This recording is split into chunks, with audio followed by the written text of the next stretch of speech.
வணக்கம். பொரித்தல் சமையல்ல முக்கியமான வகை.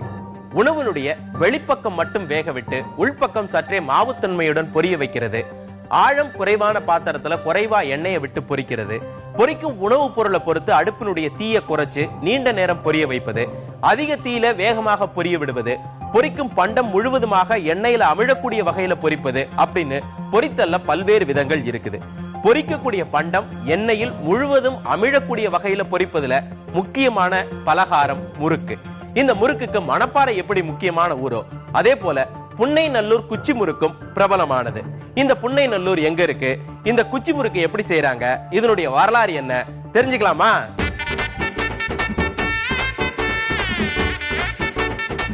தஞ்சாவூர்ல இருந்து சுமார் 6 கிலோமீட்டர் தொலைவில் இருக்கக்கூடிய ஊர் தான் புன்னைநல்லூர்.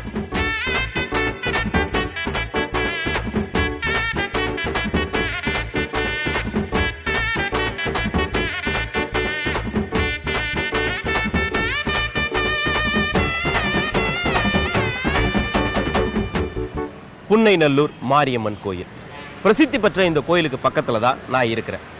இந்த கோயிலோடு சேர்ந்து இந்த ஊர்ல குச்சி முறுக்கும் மிக பிரபலமானது. இந்த குச்சி முறுக்கு இந்த ஊர்ல பிரபலமானதற்கு பின்னாடி ஒரு வரலாற்று சம்பவம் சொல்லப்படுது. அது என்னங்கிறத முதல்ல தெரிஞ்சுக்கலாமா? 18ஆம் நூற்றாண்டின் இறுதியில் தஞ்சையை ஆண்ட மராத்திய மன்னரான துல்ஜாஜி மகாராஜா தான் இந்த புன்னைநல்லூர் மாரியம்மன் கோயிலை கட்டியவர். தன் மகளுக்கு நேர்ந்த உடல் நோவு ஒன்று புன்னைநல்லூர் அம்மனை வேண்டியதும் குணமானதால் மன்னர் இந்த கோயிலை கட்ட முடிவெடுத்தார்.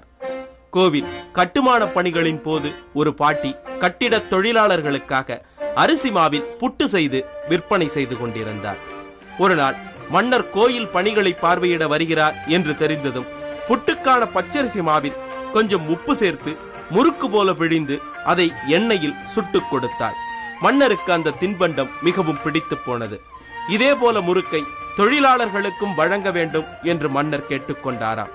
அப்படியே அந்த முறுக்கு பிரபலமாகி பின்னர் புன்னைநல்லூர் மாரியம்மன் கோயில் பிரசாதமாகவும் மாறியது. புன்னைநல்லூர் குச்சி முறுக்க 60 வருடங்களுக்கு மேலாக செஞ்சுக்கிட்டு இருக்கக்கூடிய குடும்பத்தை சேர்ந்த திரு மாரிமுத்து நம்மளோட இருக்கிறாரு. ஆனா இந்த குச்சி முறுக்கு உங்க ஊர்ல ரொம்ப பிரபலமானது இல்லையா? இந்த கோயில்ல தான் இந்த மாரியம்மன் கோயிலை சுற்றி தான் இது வந்து பிரபலம். ஆமா. இந்த ஊர்ல எவ்வளவு குடும்பங்கள் இந்த முறுக்கு தொழிலில் சார்ந்து இருக்காங்க? கிட்டத்தட்ட 100 குடும்பத்துக்கு கூடவே தான் இருக்கும், குறையாது. உங்க குடும்பத்துல எவ்வளவு வருஷமா நீங்க இந்த தொழில்? கிட்டத்தட்ட 50 வருஷத்துக்கு மேல இருக்கும். மத்த ஊர் முறுக்குக்கும் உங்க ஊர் முறுக்குக்கும் என்ன வித்தியாசம்? இது ஒன்லி பச்சரிசி மட்டும்தான். மற்ற ஊர்ல மைதா மாவு இருக்கும், மிஷின்ல போட்டு வத்த மாதிரி எடுப்பாங்க. அதே மைதா மாவும் பச்சரிசியும் கலந்து எடுக்கிற முறுக்கு இருக்கு, அச்சு முறுக்குல போட்டு எடுக்கிறது இருக்கு. இது கை முறுக்கு. ஆனா இது கையால சுத்தினா வரும், வேற மிஷின் எதுவும் புளிய முடியாது. புளிஞ்சா இது வந்து ஒரு நைப்பு தன்மை உள்ள இது. பச்சரிசி நைப்பு தன்மை உள்ளது, மைதா மாவு கொஞ்சம் இறுகக்கூடிய தன்மை உள்ளது. அதனால இதுக்கு மிஷினே கிடையாது. சரி, இன்னைக்கு நீங்க செய்யறீங்க இல்லையா, இந்த முறுக்கு மாதிரியே தான் அந்த காலத்துல இருந்தே இருந்தது. அந்த காலத்துல வந்து என்ன செஞ்சாங்க, வேளாருங்க சட்டி பானை செய்யற மண் எடுத்து கல்லு மாதிரி கொட்டைப்பாக்கு கல்லு மாதிரி செஞ்சு அதை நல்லா தண்ணி ஊற்றி படைஞ்சு நல்லா தட்டி கல்லை வந்து தட்டி தரையில தட்டி கொட்டைப்பாக்கு மாதிரி அமுக்கி விட்டு 3 வரலால புள்ளியார் பிடிக்கிற மாதிரி. ஆமா. அது என்ன செய்வாங்க, அடுப்புல போட்டுருவாங்க அந்த கல்லை. அந்த கல்லு நல்லா சுட்டு வெந்தோடனே அதை அள்ளி தண்ணியில போட்டுருவாங்க. தண்ணியில போட்டுட்டு அந்த சூடு அடங்கட்டோன்னு அப்புறமா மக்கியா நெல் என்ன செய்வாங்க, அந்த கல்லுல சுத்துவாங்க. அந்த கல்லுல தான் சுத்துவாங்க. எத்தனை சுத்து சுத்துவாங்க? 3 சுத்து சுத்துவாங்க. 3 சுத்தா சுத்துவாங்க. ஆமா. அந்த கல்லு ஈரத்தை இழுத்துரும், அப்ப முறுக்கு காஞ்சி போயிடும். அப்படிங்கும் போது அந்த முறுக்கு எடுத்து முரத்துல அடுக்கி வச்சோன்னா அவங்க யூனிவர்சிட்டியில போய் அப்படி அழகா எடுத்து போடுவாங்க. சரி, இப்போ இந்த குச்சி முறுக்கு செய்யறதுக்கு தேவையான பொருட்கள்லாம் என்ன பொருட்கள்? பச்சரிசி 1, உப்பு, எண்ணெய், கேசரி. ஓகே, இப்போ எங்களுக்காக குச்சி முறுக்கு நீங்க செய்யலாம் இல்லையா? முதல்ல அரிசி எடுத்து களைஞ்சு காய வச்சு அரைச்சிடலாமா? செஞ்சிடலாம்.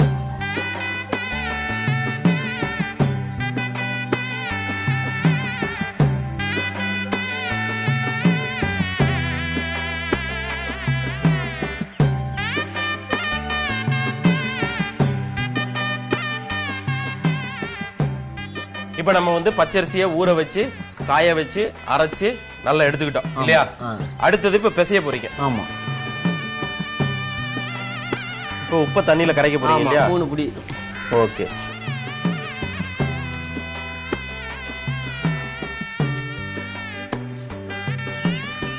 இப்ப கரைச்சாச்சு. ஓகே.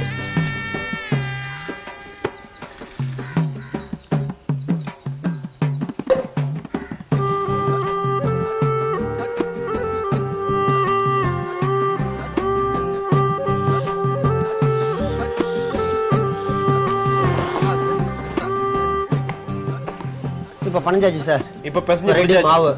ரைட். இப்ப என்ன பக்குவத்துல நீங்க பிசைஞ்சிருக்கீங்க? இப்ப நான் பக்குவமா மாவு பனஞ்சிருக்கேன். கையால அள்ளி தண்ணி கிண்ணி தொடாம தாராளமா இந்த இப்படி சுத்தலாம். இப்பவே அப்படியே சுத்தலாம் முறுக்கு. இந்த சுத்துற பாருங்க. அப்படி உடையாம வரணும். ஆமா, உடையாம ஃப்ரீ தன்னால உடையாரணும். ஓகே. இப்போ இதுக்கு அடுத்த ஸ்டேஜ் வந்து சுத்துறதுதான்.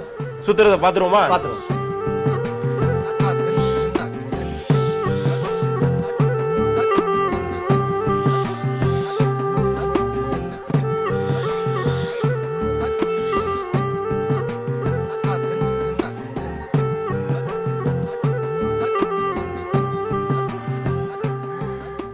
முறுக்க வந்து நல்லா புளிஞ்சு வச்சிருக்கோம்.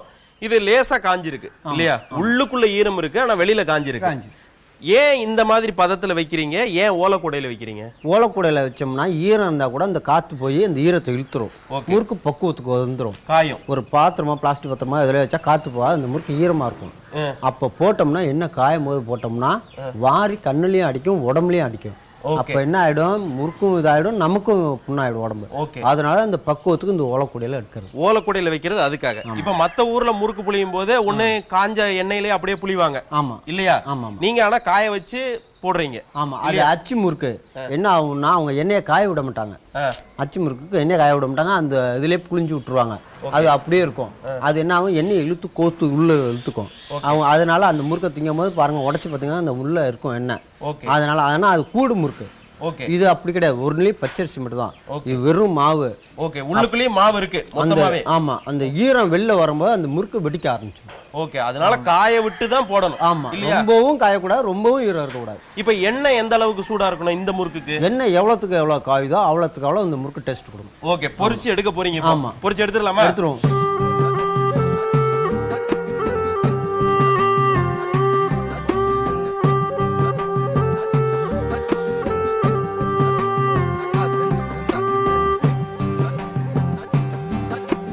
இப்ப நம்மளுக்கு முறுக்க பொரிச்சு எடுத்தாச்சு இல்லையா? ஆமா. நல்லா வட்டமா அழகா பாக்குறதுக்கு இந்த முறுக்கு ரெடியா இருக்கு. இந்த முறுக்கு வட்டமா இருக்கு, ஆனா இதுக்கு பேர் ஏன் குச்சி முறுக்குன்னு வந்துச்சு? குச்சியில் இந்த இருக்கு பாருங்க, வாதாமடி குச்சி. அப்பெல்லாம் வந்து இந்த வாதாமடி குச்சியில தான் இதுல கோத்து இந்த இப்படி அள்ளுவு 50 முறுக்கு, 100 முறுக்கு, 25 முறுக்கு அப்படின்னு இதுல கோர்ப்பீங்க. கோப்போம். கோத்து அதை எண்ணி அப்படி முடிச்சு போட்டு கொடுப்போம். இப்படி எடுப்போம். இப்படி எடுத்து அந்த குச்சி என்ன செய்வோம், இந்த தலையை இப்படி போடுவோம். இப்படி போட்டு அப்படி முடிச்சு சில பேருக்கு இப்படி கொடுத்துருவோம். இப்படி கொடுத்தோன்னா அவங்க கையிலையும் எடுத்துட்டு போகலாம், சைக்கிள்லையும் சொல்லிக்கலாம். நமக்கு குச்சி முறுக்கு ரெடியா இருக்கு இல்லையா? இப்போ இதை டேஸ்ட் பார்த்துடலாமா?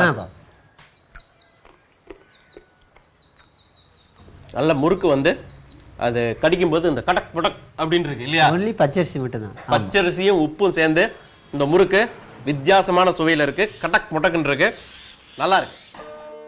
முறுக்கு நம் வாழ்வில் ஒன்றர கலந்த பண்டம். தீபாவளி, கிருஷ்ண ஜெயந்தி போன்ற பல பண்டிகைக்கும் நாம் அன்றாடம் உண்ணும் பலகாரங்களிலும் இந்த முறுக்கு முக்கியமானது.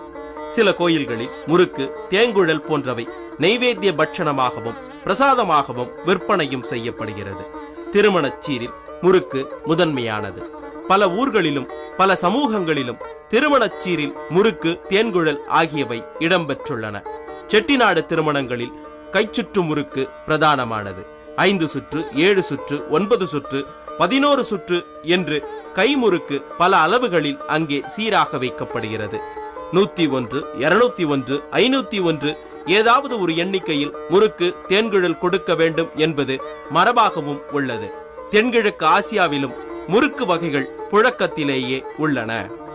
முள்ளு முறுக்கு, ரிப்பன் முறுக்கு, குண்டு முறுக்கு போன்ற முறுக்குகள் எல்லாம் வடிவத்துல மாறுபட்டவை. அதன் சேர்மான பொருட்கள் எல்லாத்துக்குமே ஒண்ணுதான். இதன் அடுத்த கட்டமாக சுவையிலையும் விதவிதமான முறுக்குகள் உருவாயிருக்கு. கார முறுக்கு, நெய் முறுக்கு, தேங்காய்பால் முறுக்கு, பூண்டு முறுக்கு, பாசிப்பருப்பு முறுக்கு, பொட்டுக்கடலை முறுக்கு, புளிப்பு முறுக்கு, ஜவ்வரிசி முறுக்கு, கருப்பட்டி முறுக்கு இவை எல்லாம் சுவையின் அடிப்படையில் அமைந்த முறுக்கு வகைகள். இப்படி சுவையிலையும் வடிவத்திலையும் செய்யப்படக்கூடிய ஒவ்வொரு முறுக்குமே தனித்தன்மை வாய்ந்ததுதான். இப்ப நம்ம மணப்பாறை முறுக்கு, அந்த அரும்பு முறுக்கை தவிர வேற என்ன முறுக்குன்னா ரொம்ப ஃபேமஸ்? தேங்காய்பால் முறுக்கு, தேன்குழல் முறுக்குன்னு சொல்லுவாங்க. தேன்குழல், தேங்காய்பால் முறுக்கு ரெண்டுமே ஒண்ணுதானா? ரெண்டுமே ஒண்ணுதான். ஓகே.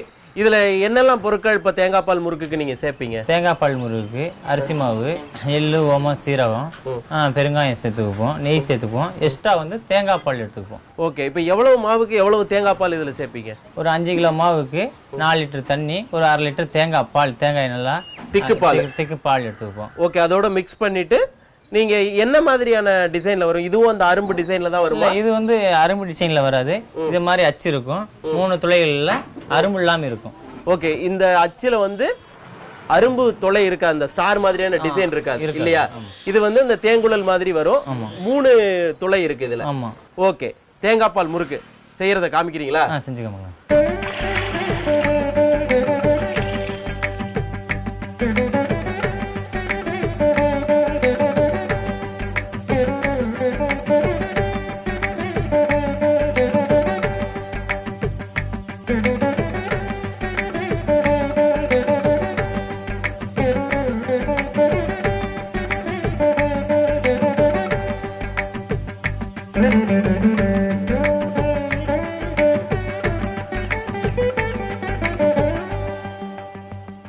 தேங்காய் பால் முறுக்கு சுட சுட ரெடியா இருக்கு. டேஸ்ட் பார்க்க போறேன். முறுமுறுன்னு இருக்கு. அதோட இந்த தேங்காய் பாலுடைய சுவையும் சேர்ந்து இருக்கு. தேங்காய் பால் முறுக்கு நச்சுன்னு இருக்கு. முறுக்கின் ஆதி வடிவம் கை முறுக்கு தான். கைச்சுற்று முறுக்குக்கு எந்த அச்சும் தேவையில்லை. அந்த கைச்சுற்றும் முறுக்கை தயாரிப்பது என்பது பயிற்சியாலும் அனுபவத்தாலும் மட்டுமே பழகக்கூடிய கலை. முறுக்கின் அடுத்த கட்ட பரிமாண வளர்ச்சியில்தான் முள்ளு முறுக்கு, ரிப்பன் முறுக்கு, தேன்குழல், சீப்பு முறுக்கு என பல வடிவங்களில் பல வகை முறுக்குகள் உருவாயிருக்கின்றன. இதன் அச்சுக்கள் எல்லாம் எப்படி உருவானது? சுமார் 5ஆம் நூற்றாண்டிலேயே தமிழகத்துல இடியாப்பம் அப்படிங்கிற உணவானது புழக்கத்துல இருந்திருக்குது. முறுக்கும் மாவை பிழிந்து செய்யப்படக்கூடிய பண்டம், இடியாப்பமும் மாவை பிழிந்து செய்யப்படக்கூடிய பண்டம் தான். இடியாப்பத்தை நீராவில வேக வச்சு சாப்பிடுறோம். இந்த இடியாப்ப உலக்குகள் புழக்கத்துல வர்றதுக்கு முன்னாடியே தமிழர்கள் துணியில துளையிட்டு அதுல மாவை நிரப்பி அழுத்தம் கொடுத்து பிழிஞ்சிருக்காங்களாம். அதே போலதான் துணியில துளையிட்டு முறுக்கு மாவையும் நிரப்பி அதை கொதிக்கின்ற எண்ணெயில பிழிந்து முறுக்கு சுடக்கூடிய வழக்கமானது இருந்திருக்கு.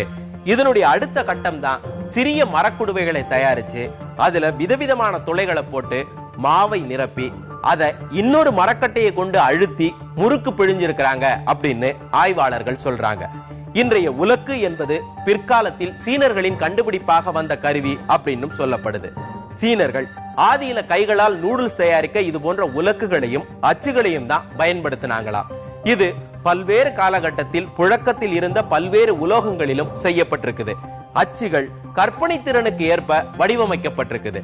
சரி, அச்சு முறுக்கு அப்படின்னு சொல்றாங்களே, அது எப்படி செய்யறது? அதனுடைய வரலாறு என்ன தெரிஞ்சுக்கலாமா?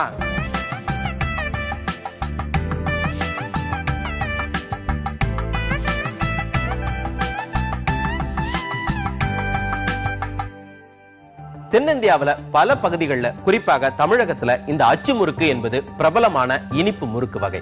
சின்ன குழந்தைகள்ல இருந்து பெரியவங்க வரைக்கும் எல்லாருக்குமே ரொம்பவும் பிடித்தது. அந்த காலத்துல இரும்பு அச்சு கொண்டு இந்த முறுக்கு செய்யப்படுறதுனால இதற்கு அச்சு முறுக்கு அப்படிங்கக்கூடிய பெயரானது அமைஞ்சது. பண்டிகை காலங்கள் மட்டுமின்றி அனைத்து காலங்களிலும் தமிழர்கள் விரும்பி சாப்பிடக்கூடிய பலகாரமாக இந்த அச்சு முறுக்கு இருந்துகிட்டு வருது. அச்சு முறுக்கு போன்ற பதார்த்தம் பல்வேறு நாடுகளில் வேறு வேறு பெயர்களில் பாரம்பரிய பதார்த்தமாக இருந்து வருகிறது. ஸ்காண்டினேவியா, பின்லாந்தில் ரொசாட் என்ற பெயரில் இந்த பதார்த்தம் அழைக்கப்படுகிறது.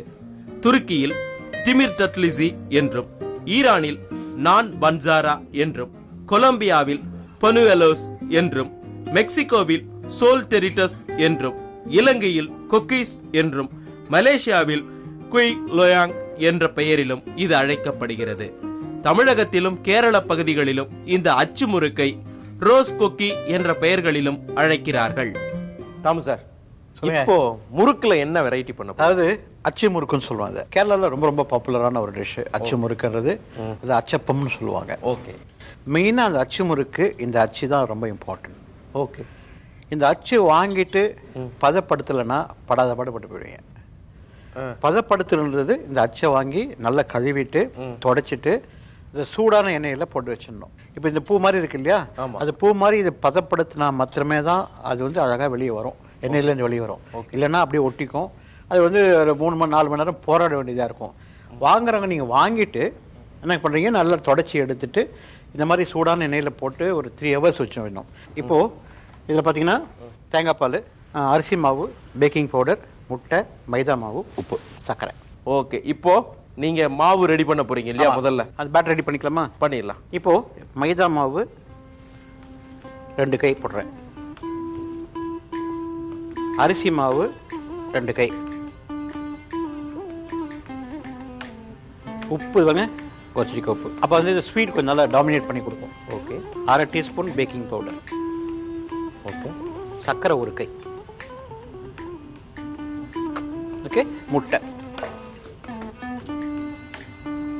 இப்போ தேங்காய் பால் இதில் ஊற்றிடுறேன், 1/2 கிளாஸ் தேங்காய் பால். இது மிக்ஸ் பண்ணிக்கிறேன். ஊறணும் அப்படிங்கிறதுக்கு ஏதாவது இருக்கா? ஒரு 5 நிமிஷம் ஊறலாம்.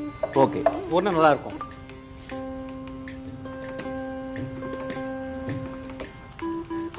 இந்த தண்ணி பதம் கேட்டால் இந்த 2 கை அரிசி மாவு 2 கை மைதா மாவுக்கு ஒரு கிளாஸ் தண்ணி விடலாம். ஓகே. இந்த லம்ஸ் இருக்கக்கூடாது, லம்ஸ் இல்லாமல் நல்லா அடிச்சுக்கணும். கட்டி தட்டாம நம்ம வந்து அடிச்சுக்கணும் அதை. ஓகே, இதோ ஊற்றுற பதம். ஓகே. இப்போ வந்து எண்ணெய் முதல்ல நல்லா அந்த புகை வரணும் சூடு பண்ணிக்கணும். ஓகே. சூடு பண்ணிட்டு சிம்மில் வச்சிடணும். ஓகே. இந்த 2 அச்சும் அந்த இதுலேயே இருக்கணும், எண்ணெயிலே அந்த சூட்லேயே இருக்கணும். ஓகே. அதுக்கப்புறம் இது முக்கிய இது போடும்போது ஒரு மாதிரி பொரிஞ்சி வரும். ஓகே. அந்த ஸ்டேஜில் ஒரு குச்சியை தட்டி விட்டிங்கன்னா அழகாக அந்த எண்ணெயில் போய் விழுந்துரும். பூ மாதிரி விழுந்துரும். மாதிரி விழுந்துரும். இப்போ அந்த டெக்னிக்ல தான் போட போறீங்க இல்லையா? போடலாமா? தாராளமாக. சூப்பர். எண்ணெய் சூடாக இருக்குது, முக்கியாச்சு. எண்ணெய் ஊற்றிட்டு இந்த பேட்டரில் முக்கிட்டு அப்படியே எடுத்து போயிட்டு தட்டிடணும்.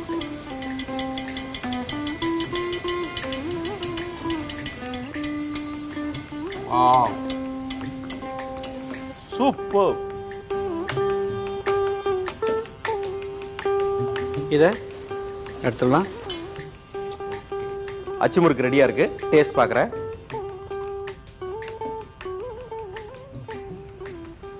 அச்சு முறுக்கு அம்சமா இருக்கு. கை சுத்து முறுக்கு, முள்ளு முறுக்கு, கார முறுக்கு, அச்சு முறுக்கு, குச்சி முறுக்குன்னு எத்தனை விதமான முறுக்குகள். இந்த முறுக்கினுடைய வரலாறு ரொம்ப சுவாரஸ்யமா இருந்தது இல்ல?